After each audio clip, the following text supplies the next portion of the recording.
एक महिला भक्त वृंदावन से बिहारी जी लेकर अपने घर आई और तभी बाहर से गोलू घर के अंदर आया और माँ से पूछता है कि माँ, यह कौन है?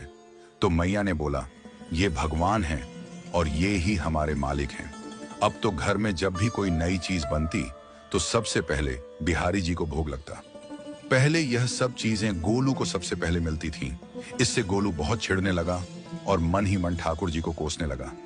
एक दिन गोलू की माँ काम पर जाते समय बोली, गोलू, यमुना जी से मटके में जल भर कर लाना। जब गोलू पानी भरने के लिए जाने लगा तो जाते जाते बिहारी जी को कहने लगा, खाने के लिए तो सबसे पहले तैयार रहते हो, लेकिन काम तो मुझे ही करना पड़ता है। अगर यहाँ रहना है तो काम करो। कहकर गोलू यमुना जी से जल भरने के लिए चल पड़ा। गोलू जब यमुना जी में जल भरने लगा तो उसने देखा कि यमुना जी के अंदर बिहारी जी विराजमान हैं और कह रहे हैं, ला गोलू, घड़ा हम भर देते हैं। गोलू उनको देखकर हैरान हो गया और बोला, नहीं नहीं, मैं अपने आप भर लूंगा। लेकिन ठाकुर जी ने उसके हाथ से घड़ा ले लिया और भरकर घर ले आए। गोलू घर आकर डर रहा था कि अगर माँ को पता लगा कि मैंने ठाकुर जी से काम करवाया है तो आज मेरी पक्की पिटाई होगी। माँ ने घर आकर बिहारी जी को गीले कपड़ों में देखा तो एकदम से हैरान हो गई और कहने लगी कि गोलू, ये जरूर तेरी शरारत है, जरूर तूने ही इन पर जल डाला है। गोलू ने अपनी माँ को समझाने का बहुत प्रयास किया, लेकिन माँ ने उसको डांट कर चुप करा दिया और ठाकुर जी के भीगे हुए वस्त्रों को बदलने लगी। अगले दिन जब माँ ने गोलू को अनाज पिसवाने का काम दिया तो बिहारी जी फिर अनाज का कनस्तर ले आए और माँ को ठाकुर जी के वस्त्रों के ऊपर सूखा आटा पड़ा मिला।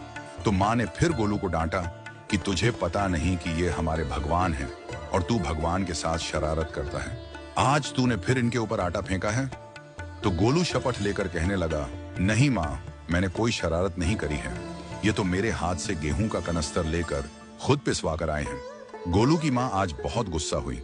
अगले दिन फिर माँ बोली, बेटा गोलू, आज तुम्हारे बाबा बाहर गांव से वापस लौट आएंगे। बस आज का ही काम है, तुम जंगल से थोड़ी लकड़ियां ले आना। गोलू फिर डर गया, कहीं ठाकुर जी फिर मेरे पीछे ना आ जाएं। गोलू ने माँ को बोला कि मैं चला तो जाऊंगा, लेकिन बिहारी जी को समझा लो, वो मेरे पीछे ना आए। उसकी माँ हंसकर बोली, हाँ हाँ समझा दूंगी, तुम जाओ तो सही। गोलू जल्दी जल्दी लकड़ियां लेने जंगल में चला गया और माँ काम पर चली गई। लेकिन उस दिन माँ काम से जल्दी वापस आ गई और देखा बिहारी जी अपनी चौकी पर विराजमान नहीं है। वह तो एकदम से घबरा गई कि कहीं गोलू की शरारत तो नहीं। वह भागी भागी जंगल की तरफ गई। तभी उसने देखा कि गोलू के साथ एक इंसान लकड़ियों को लेकर घर आ रहा है। गोलू की माँ यह देखकर हैरान हो गई कि यह तो बिहारी जी हैं। ये क्या हमारे भगवान हमारा काम कर रहे हैं? इसका अर्थ गोलू ठीक कह रहा था।